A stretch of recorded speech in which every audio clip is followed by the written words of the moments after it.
Hello friends, welcome to my channel. দেশ এবং দেশের বাইরে থেকে যারা আজকে আমার ভিডিওটি কন্টিনিউ করেছেন প্রত্যেককে gardener TRIPS with Kamal YouTube চ্যানেলে স্বাগতম। তো ফ্রেন্ডস, গত কয়েকদিন ধরে আমি বেগুন গাছের আপডেট কন্টিনিউয়াসলি দিয়ে যাচ্ছি। ইতিমধ্যে জুলাইয়ে মেঘের ঘন ঘটার সঙ্গে সঙ্গে প্রচণ্ড নিম্নচাপের বৃষ্টি শুরু হচ্ছে, পাশাপাশি বর্ষাকাল তো অবশ্যই পড়ে গেছে। তো আপনাদের সবার প্রশ্ন হচ্ছে আমার কমেন্টস বক্সে যে এই বর্ষাকালে আপনারা বেগুন গাছের কিভাবে পরিচর্যা করবেন, বিশেষ করে মাঠ বাগানি থেকে ছাদ বাগানি প্রত্যেকটি ছাদ বাগানি এবং মাঠ বাগানি কম বেশি আমার কমেন্টস বক্সে এসে কমেন্টস করেছেন যে আমার বেগুন গাছগুলো আমি এই সময় কেমন করে পরিচর্যা করব।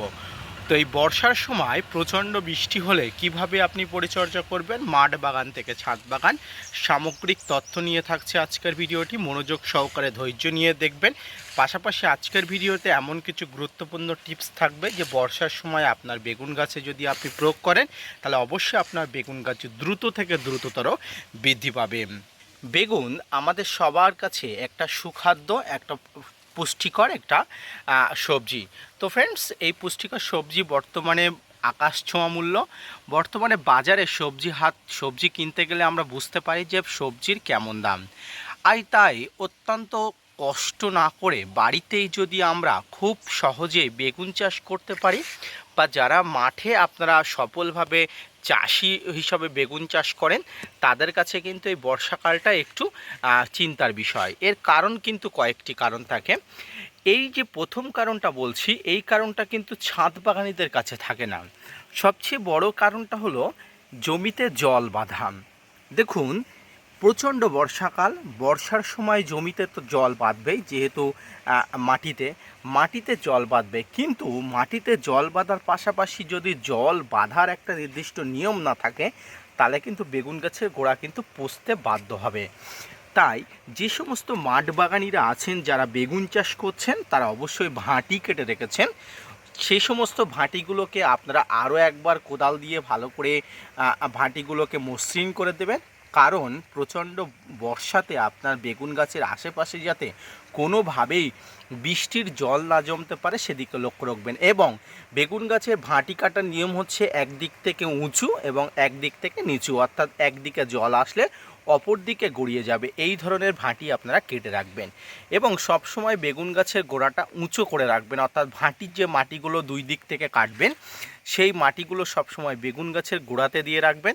তাহলে কিন্তু বেগুন গাছের গোড়াটা তুলনামূলকভাবে উঁচু হয়ে থাকবে এবং জল দাঁড়ানোর কোনো সমস্যাই হবে না।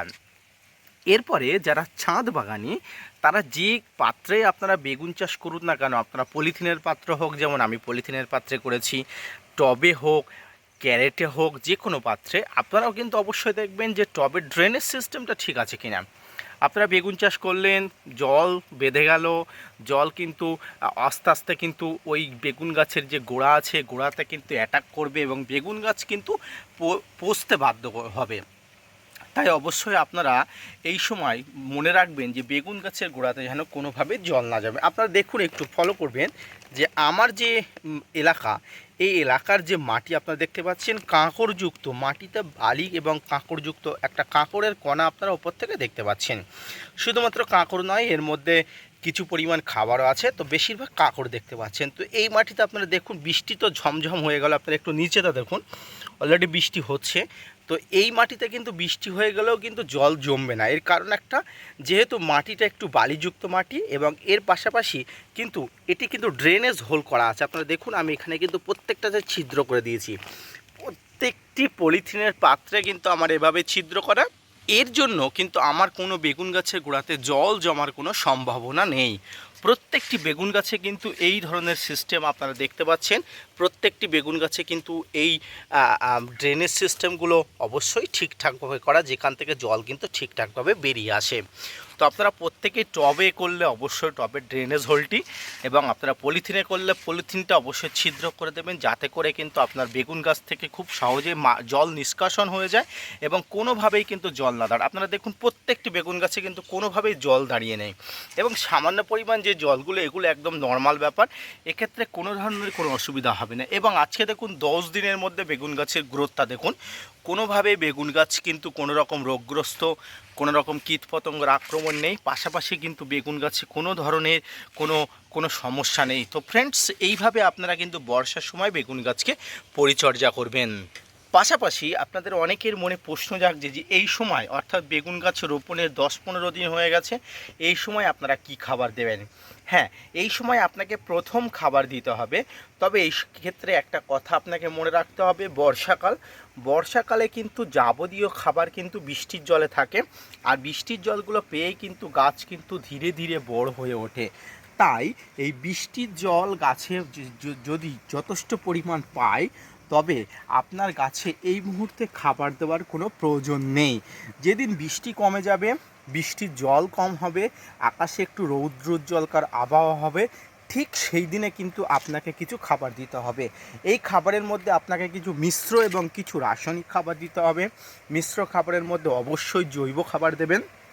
জৈব খাবারের মধ্যে যেটি দেবেন সেটি অবশ্যই বাড়িতে থাকা ভার্মি কম্পোস্ট বা পাতা পচা সার যদি আপনারা এই সময় দিতে পারেন, কারণ এই সময় কিন্তু বেগুন গাছের বৃদ্ধি হওয়ার সময় নাইট্রোজেনের চাহিদা কিন্তু খুব দরকার। এই নাইট্রোজেনের প্রচুর পরিমাণ দরকার হয়, তাই এই সময় কিন্তু যদি জৈবভাবে দিতে চাই কিন্তু আপনারা নাইট্রোজেন ঘটিত যে সমস্ত খাবার আছে, যেমন গোবর সার দিতে পারেন, যেমন পাতা পচা সার দিতে পারেন, যেমন কম্পোস্ট থেকে তৈরি সার দিতে পারেন, এই সারগুলো কিন্তু আপনারা দিতে পারেন। এর পাশাপাশি গাছে অল্প পরিমাণ পটাশ সার দেবেন। পটাশ সার বলতে লাল পটাশকে বোঝাচ্ছি আমি, যদিও টবের মাটিতে লাল পটাশ না দেওয়াই ভালো। যারা মাঠ চাষি তারা অবশ্যই টবে আপনারা লাল পটাশ অবশ্যই দিতে পারেন। তবে যদি জমিতে জল বেঁধে থাকে তাহলে কিন্তু কোনো রকম কোনো সার দেবেন না, আগে জল নিষ্কাশন করবেন, ক্ষেত শুকোবেন, তারপরে কিন্তু আপনারা সার দেবেন। তো লাল পটাশ কীভাবে দেবেন? লাল পটাশ অবশ্যই গাছ থেকে প্রান্ত থেকে অবশ্যই টবের প্রান্ত বরাবর অবশ্যই দেবেন, এবং আপনারা মিশ্র খাবার অবশ্যই একই সেম পদ্ধতি দেবেন। মাটিটা খুশিয়ে দিয়ে কিন্তু খাবারটা দিয়ে কিন্তু মাটিটা একটু উল্টো পাল্টে দেবেন, তবে কিন্তু মাটি ভিজে থাকার সময় অবশ্যই দিতে হবে।